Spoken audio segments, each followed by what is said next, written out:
Les podcasts du Figaro.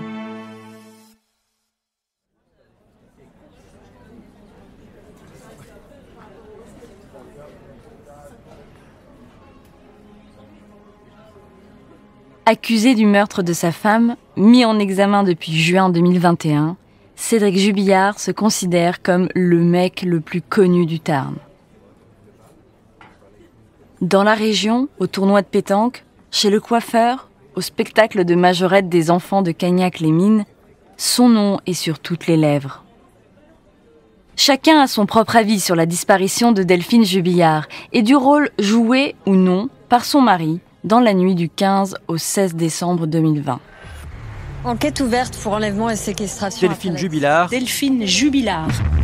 La gendarmerie du Tarn a lancé hier soir un appel à la mobilisation. Delphine Jubillard. Toujours aucune trace de l'infirmière de 33 ans. Demain, donc, une battue est organisée. Il y a des gens qui arrivent de partout, de Paris, de partout, et ils viennent. Delphine Jubillard. Une disparition qui ne saurait être considérée comme volontaire. Delphine Jubillard. Qu'est-ce qui a pu t'arriver cette nuit-là ?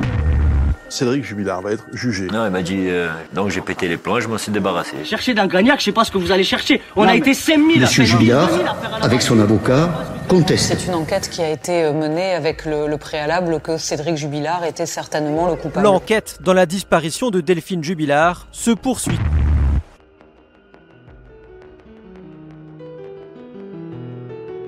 Dans la nuit du 15 au 16 décembre 2020, Delphine Jubillard disparaît. 4 ans plus tard, toute la France connaît son visage, mais son corps, lui, reste introuvable. Pas de corps, pas de témoins, pas de scène de crime.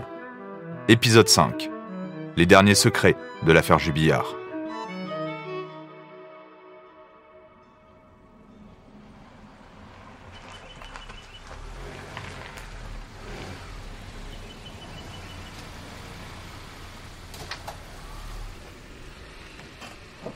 « 19 rue Yves Montand, Cagnac-les-Mines, 13 décembre 2022. Cédric Jubillard est en prison depuis 1 an et demi. À aucun moment il n'a quitté sa cellule d'isolement. Mais aujourd'hui, le temps d'une soirée, il retourne chez lui, là où sa femme a été vue pour la dernière fois, là où tout a basculé. Même lieu, même mois, même heure, 2 ans plus tard. La nuit où Delphine Jubillard a disparu est reconstituée. À 19h30, Cédric arrive, escorté par plusieurs véhicules banalisés. Le regard hagard et une longue barbe, il pâlit devant la porte de son ancienne maison. À l'intérieur, Cédric mime la dispute entendue par leur fils Louis. Puis une gendarme pousse 3 hurlements pour correspondre à ceux décrits par les voisins. Mais Cédric reste stoïque. Il continue de clamer son innocence et répète sa version des faits. Vers 4h du matin, il est réveillé par les cris de sa fille et remarque à ce moment-là que sa femme a disparu.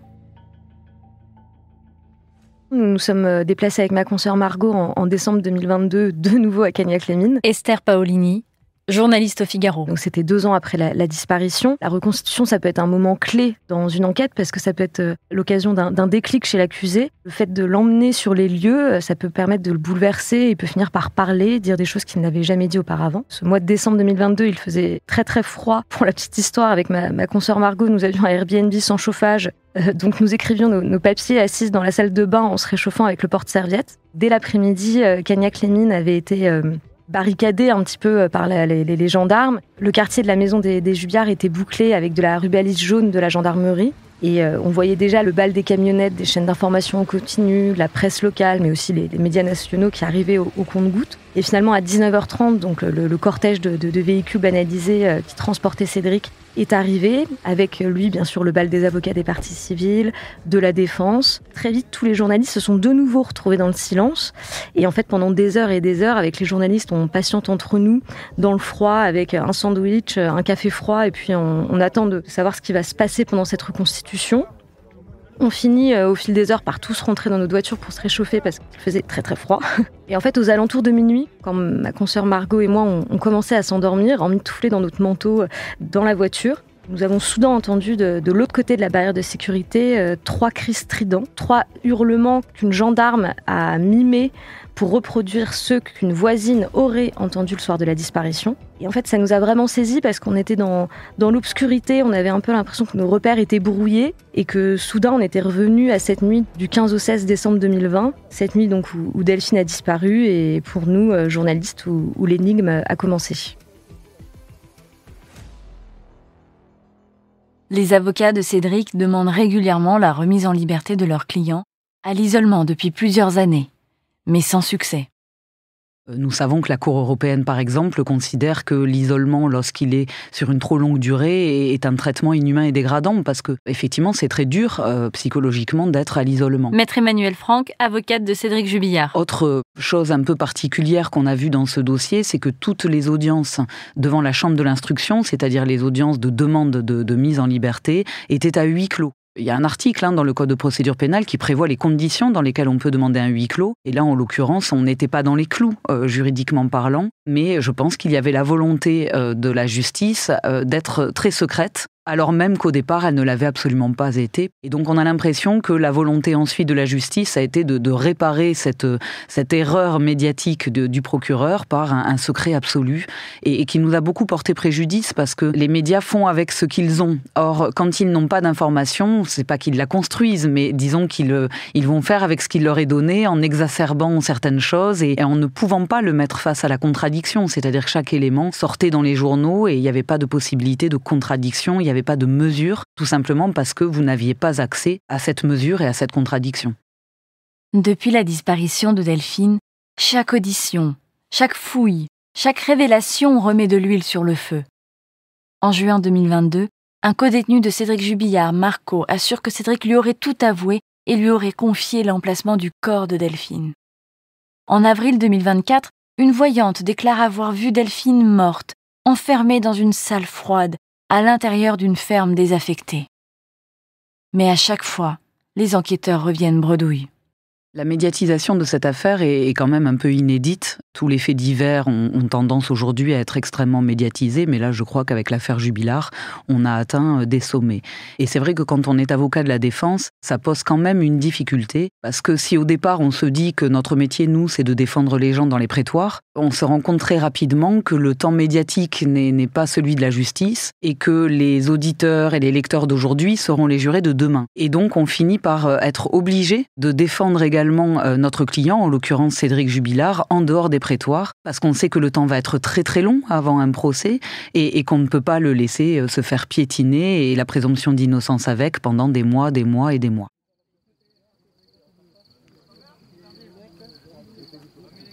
Des curieux viennent de loin pour prendre des photos ou seulement passer devant la maison des Jubillards.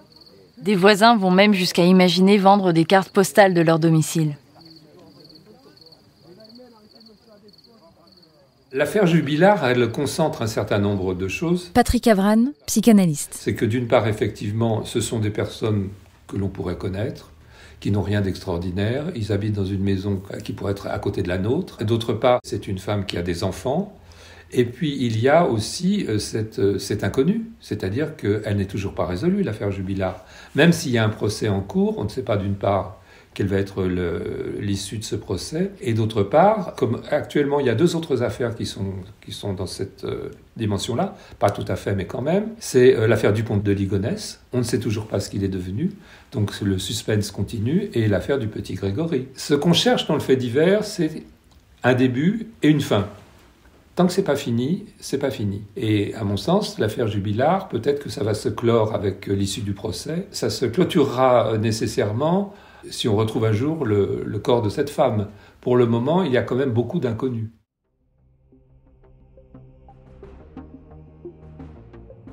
Sur les réseaux sociaux, un groupe Facebook a été créé début 2021 pour soutenir Cédric. Son fondateur, Régis M, a été entendu par les gendarmes. Cédric lui aurait demandé d'être ses yeux sur Internet. Il veut être au courant de tout ce qu'on dit sur lui. Une autre page Facebook est aussi très active. Elle s'appelle « Notre combat pour notre amie Delphine Ossagel », son nom de jeune fille.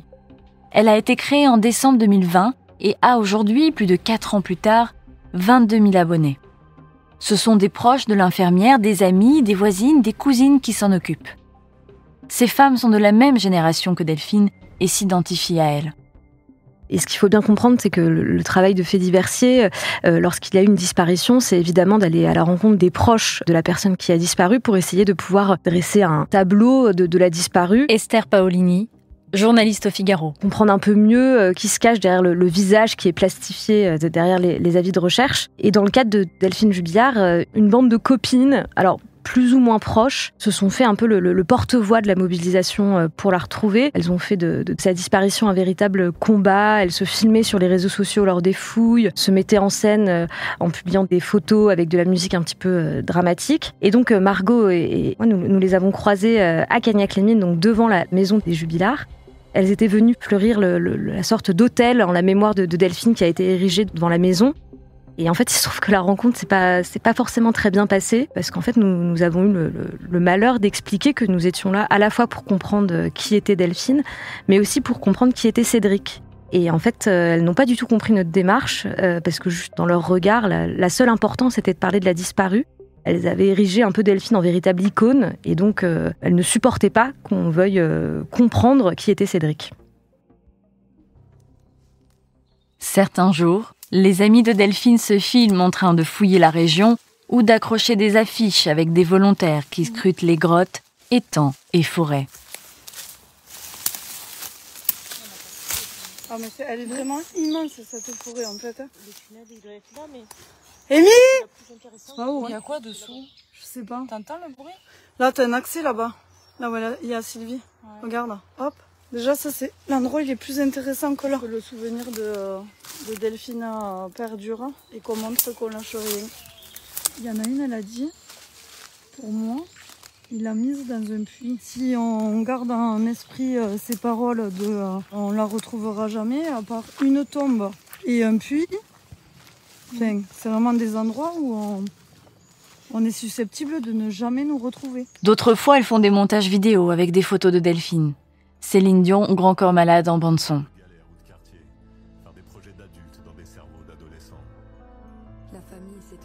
En commentaire, des messages de soutien pour les gendarmes ou la famille.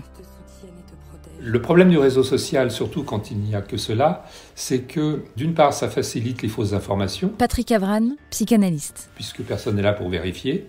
Et d'autre part, il n'y a pas ce retour direct. C'est-à-dire que chacun, est en position de détenir la vérité et de la céder aux autres. Et quand il n'y a plus que le réseau social ou que les échanges virtuels qui se passent à propos d'un fait divers, je pense que ça prend une autre dimension et que c'est peut-être pas la meilleure des choses. Je pense que c'est un des problèmes des faits divers actuels. Ce changement pourrait dire que tant que le fait divers est une affaire de journalistes, à ce moment-là, on peut supposer, ils sont là pour ça, que les journalistes donnent des informations vérifiées, justes, et que quand on échange avec un autre, on peut être pas d'accord, on peut s'engueuler, mais il y a un échange direct, ça passe par la parole. Au café du commerce, chez le coiffeur, on a beau avoir ce sentiment de toute puissance, il peut toujours y avoir quelqu'un à côté qui dit « écoute, tu racontes des bêtises ». Le sentiment de toute puissance, qui est sans doute présent plus ou moins chez chacun, quand il n'a pas de limite, quand il n'a pas de contre-pouvoir, à ce moment-là, il s'exprime. C'est dans cette mesure-là que les réseaux sociaux ont, je dirais, leurs propres limites.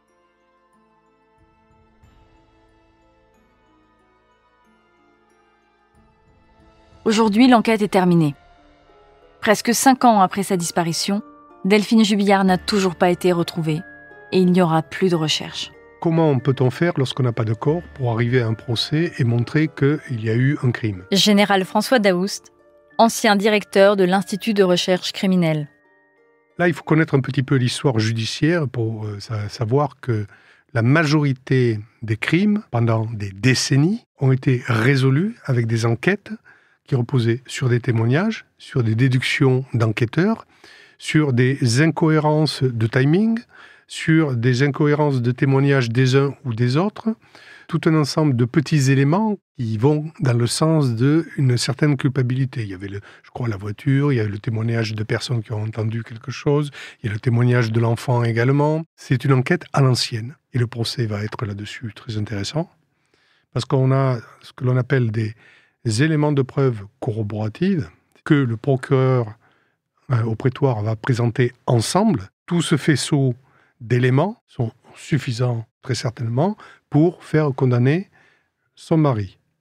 Et les avocats vont détricoter tout ce faisceau pour les prendre un par un et montrer qu'un par un, ils ne sont pas significatifs. Et toute la difficulté sera pour les jurés de se situer entre ceux qu'auront fait exploser ou voulu faire exploser les avocats et ceux que le procureur aura présentés, parfaitement cohérents, comme suffisamment graves et avec des éléments suffisamment nombreux pour arriver à faire condamner la personne. Là-dessus, il va y avoir plus d'une tempête sous un crâne.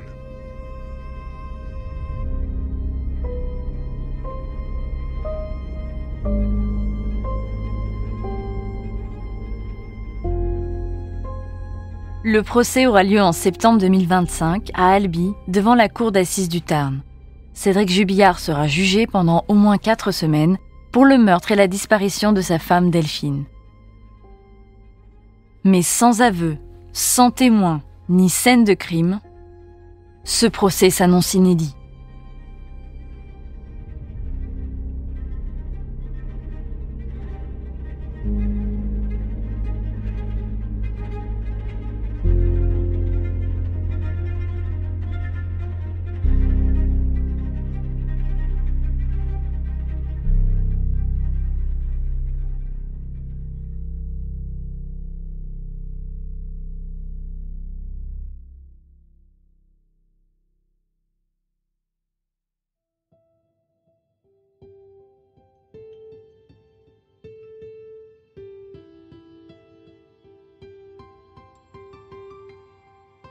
C'était l'affaire Jubillard, les derniers secrets.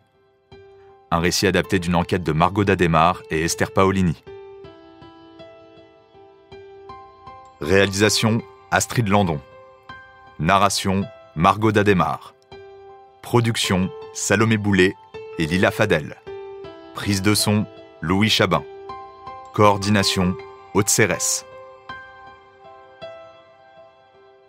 Vous pouvez retrouver les récits du Figaro sur Figaro Radio, le site du Figaro et toutes les plateformes d'écoute. Si cet épisode vous a plu, n'hésitez pas à vous abonner et à donner votre avis.